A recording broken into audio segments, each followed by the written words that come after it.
हरे कृष्णा बच्चों, welcome back class 9th unit 6 रेखाएं और कोण। रेखाएं और कोण में हम यानी लाइन और एंगल्स, और हम कर रहे हैं आज 6.2 स्टार्ट। और 6.2 में आज हम यहाँ पे सीखेंगे कुछ बेसिक फंडामेंटल, और आपके पास पहला क्वेश्चन भी हम इसमें क्या करेंगे, कवर करेंगे। देखो बेसिक फंडामेंटल में बेटा देखो आपके पास बहुत सारे थ्योरम है यहाँ 6.2 में, 6.2, 6.2, 6.3, 6.4, 6.5 ये थ्योरम, और 6.6 यानी 5 थ्योरम आपके पास यहाँ पर कवर किया हुआ है। लेकिन मैं आपको इस थ्योरम के डिटेल में नहीं जाऊंगा, आपको मैं यहाँ पर एक छोटे से कंसेप्ट यानी शॉर्टकट में आपको मैं डिटेल में यहाँ पे शॉर्टकट में आपको यहाँ पे समझाने का प्रयास करूंगा कि, लेकिन अगर आप इस कंसेप्ट को भी यहाँ पर प्रैक्टिकली रूप में ना, वो जो थ्योरम लिखा हुआ है वो 6.2, 6.3, 6.4, 6.5 और थ्योरेटिकल बेस्ड पे है। मैं यहाँ पर वो प्रैक्टिकली आपको फिगर बना के आपको समझाऊंगा बहुत, उस लिखे हुए चीज़ों को कैसे आपको याद रखना है।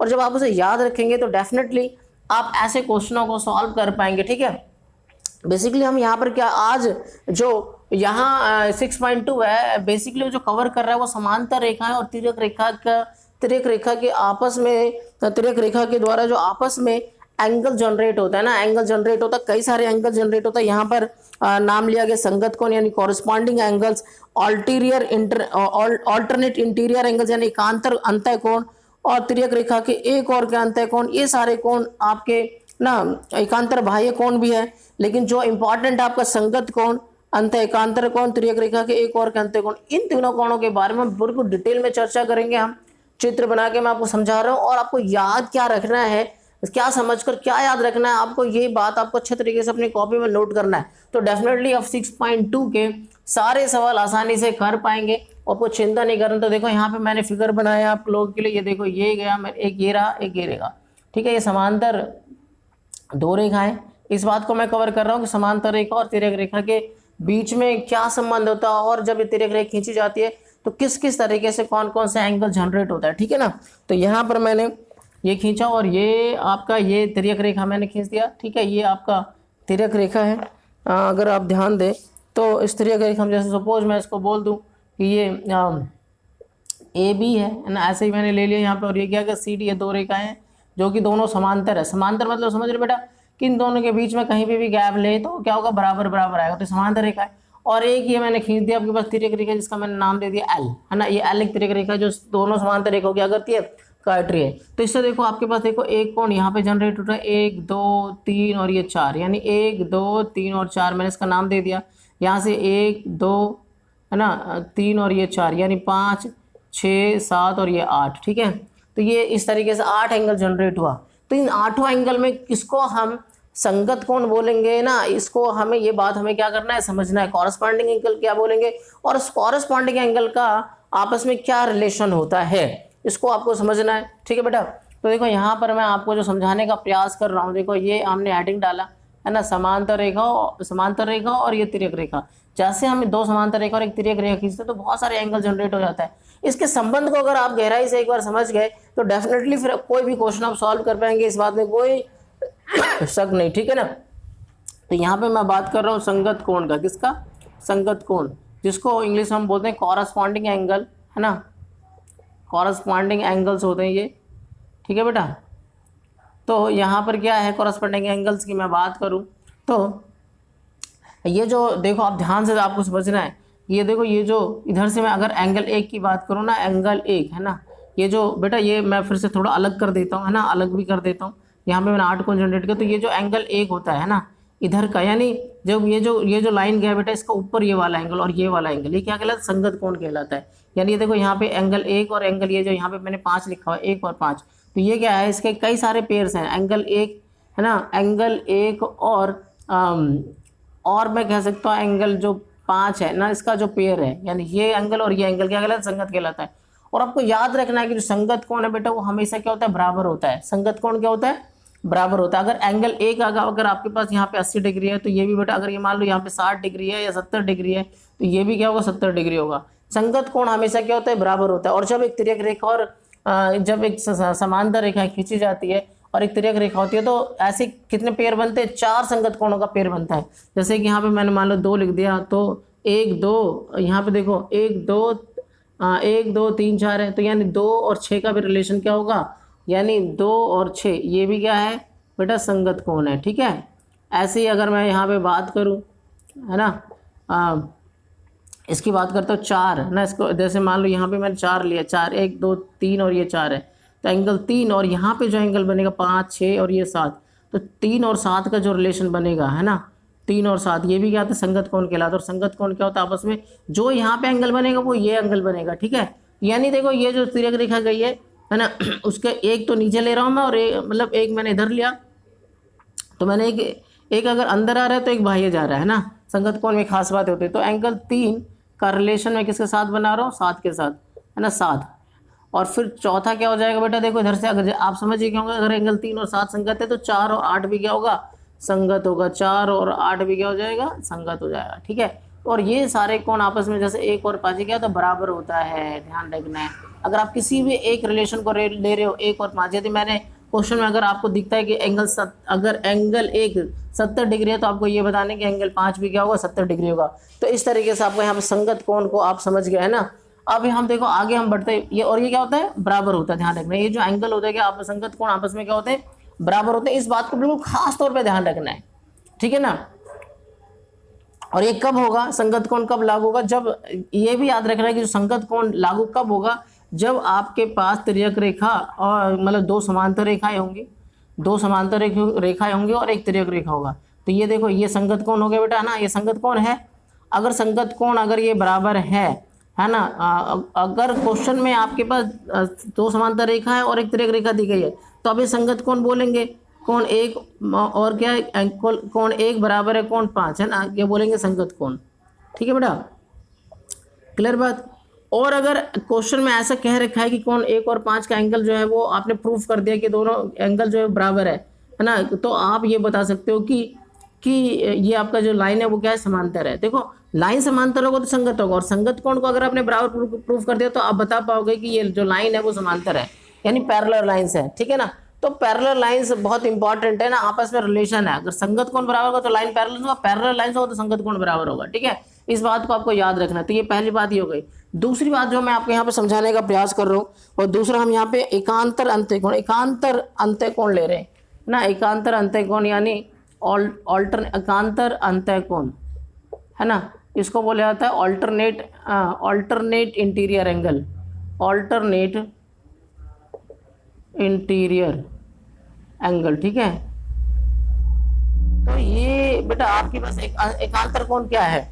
एकांतर कोण बेटा मैं आपको ध्यान समझाता हूँ। देखो यहाँ मैं अलग फिगर बना रहा हूँ और आपको ध्यान से समझने का प्रयास करें। जो बात आपको समझ में आ रहा है उसको अपने कॉपी में नोट करना है। ठीक है, ये बात अगर आपको समझ में आ गया तो आपके लिए बहुत आसान हो जाएगा, है ना। देखो एकांतर कोण किसे कहते हैं बेटा, देख इधर से एक लेना है, इधर से मान लो एक, और इधर से ये वाला कोण, है ना। एक तो देखो ये तिर्यक रेखा मैंने खींचा, देखो ये समांतर रेखाएं हैं, ये समांतर रेखा, और ये क्या है, तिर्यक रेखा, है ना, ये तिर्यक रेखा है। तो इसका ये वाला कोण और इसका ये वाला कोण, तो ये क्या होगा, एकांतर होगा, एकांतर होगा। और एकांतर कोण हमेशा क्या होता है, एकांतर कोण हमेशा क्या होता है, बराबर होता है। तो देखो इधर से अगर मैं इसके पैर की मैं बात करूं तो एंगल 4 और 6, एंगल क्या हो जाएगा, मान लो सपोज इधर से मैंने क्या लिया 4 और 6, एंगल 4 और दूसरा क्या लेना पड़ेगा 6, है ना। पहला पैर तो ये बनेगा, ठीक है ना, और दूसरा पैर क्या बनेगा बेटा 3 और 5, 3 और 5। इसका यूज बहुत है, इस एकांतर कोणों का जो एकांतर कोण, इसका यूज बहुत है ना, हर सवालों में यूज होगा। को एंगल 3 और एंगल 5 क्या होगा बेटा, ये क्या एकांतर कोण कहलाता है। और ये भी कोण क्या होता है, आपस में बराबर होता है। ठीक है, ये ध्यान रखना है, बराबर होते हैं। ठीक है, और ये भी क्या होता है, बराबर होते हैं। तो एकांतर अगर हम बात करें तो देखो यहाँ पर अगर बराबर होने का मतलब क्या होगा कि बेटा अगर मान लो ये सपोज क्वेश्चन में क्या रखा है ना, डेफिनेटली क्वेश्चन में क्या रखा है कि आपके पास ये जो कोण है ये आपका 50 डिग्री है सपोज, तो ये भी क्या हो जाएगा 50 डिग्री हो जाएगा, ध्यान रखना है। ठीक है ना, अगर ये कोण एक एकांतर कोण इसकी और इसका ले रहा हूँ, अगर क्वेश्चन में क्या रखा है कि ये है ना 130 डिग्री है, तो ये भी क्या हो जाएगा बेटा 130 डिग्री हो जाएगा। कहने का मतलब एकांतर कोण हमेशा क्या होता है, बराबर होता है।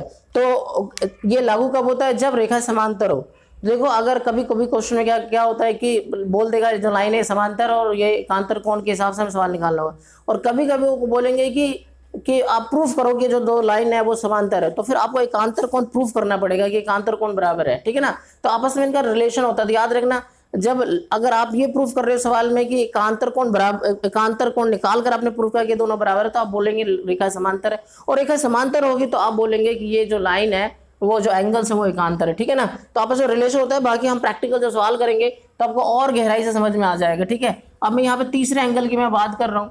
तीसरा जो एंगल है बेटा यहाँ पर जो बहुत इंपॉर्टेंट है, तीसरा एंगल क्या है आपके पास, तिर्यक रेखा के एक और के अंत्य कोण, तिर्यक रेखा के एक और के अंत्य कोण। ये क्या होता है तिर्यक रेखा के एक और के अंत्य कोण? देखो इसी के बेसिस पे आपके थ्योरम्स बने हुए हैं 6.2, 6.3, 6.4, 6. अगर आप वहां पे थ्योरम को पढ़ेंगे तो आपको यही रिजल्ट, यही सारी बातें आपको जो मैं प्रैक्टिकल समझा रहा हूँ वो लाइन के बेस, थ्योरी बेस पे लिखा हुआ है, और ये प्रैक्टिकल बेस में आपको समझा रहा हूँ। तो तिर्यक रेखा का एक और के अंत्य कोण क्या होता है? देखो यहाँ पे मैंने तिर्यक रेखा खींच दिया बेटा, ये समांतर रेखा खींच दी और ये तिर्यक रेखा हो गया।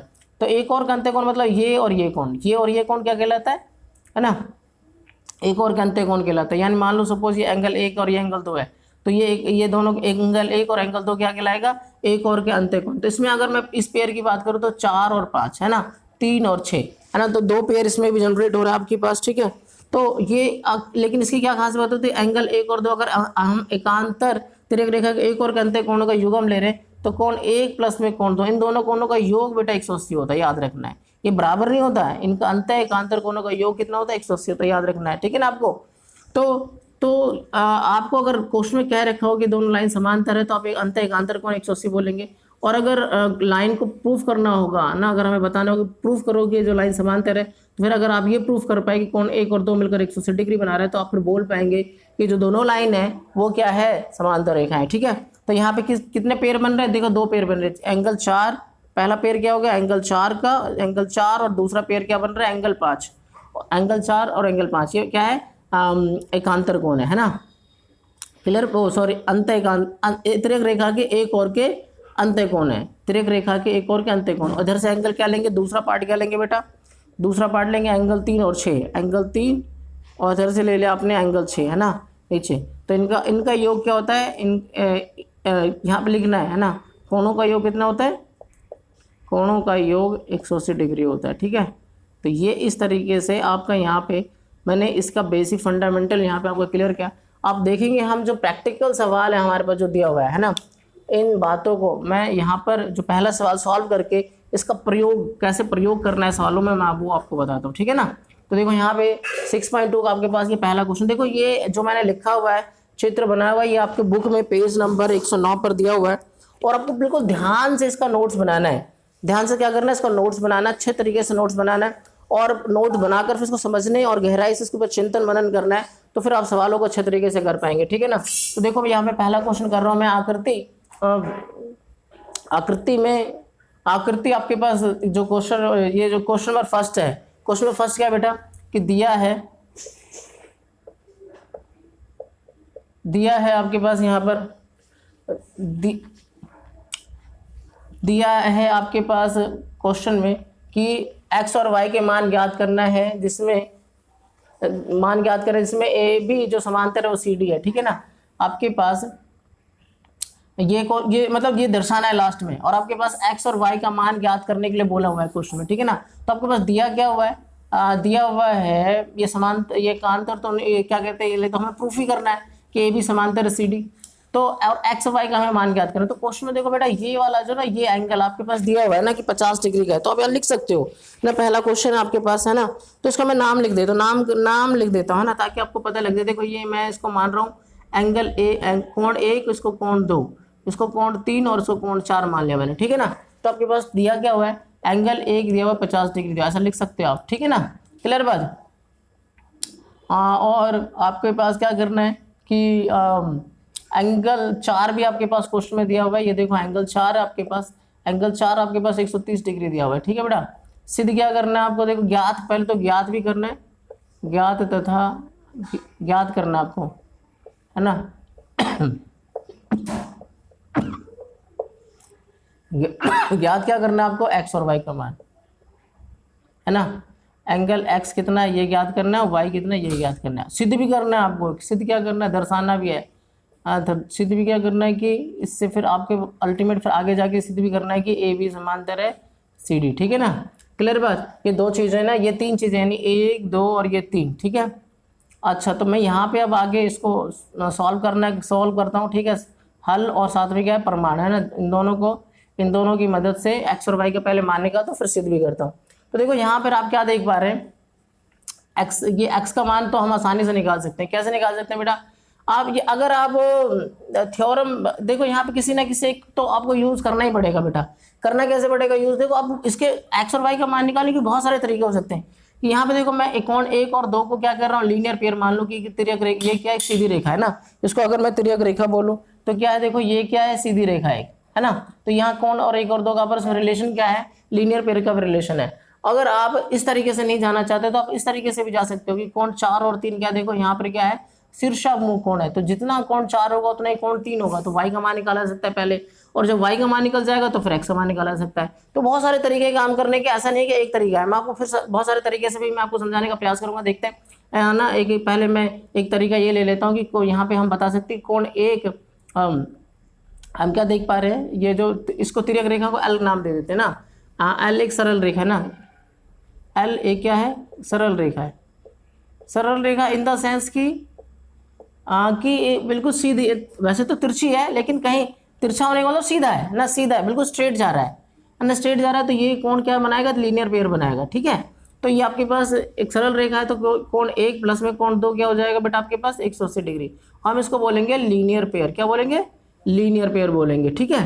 तो ये आपके पास कोण 1 आपके 50 डिग्री और कोण 2 क्या x है ना, और 180 डिग्री यहाँ पे हो जाएगा। तो x को आप यहीं पे छोड़ेंगे, 180 माइनस है 50, तो क्या x का मान कितना होगा बेटा, 150 में से 180 में से 50 गया तो 130 डिग्री आ गया, ठीक है बेटा।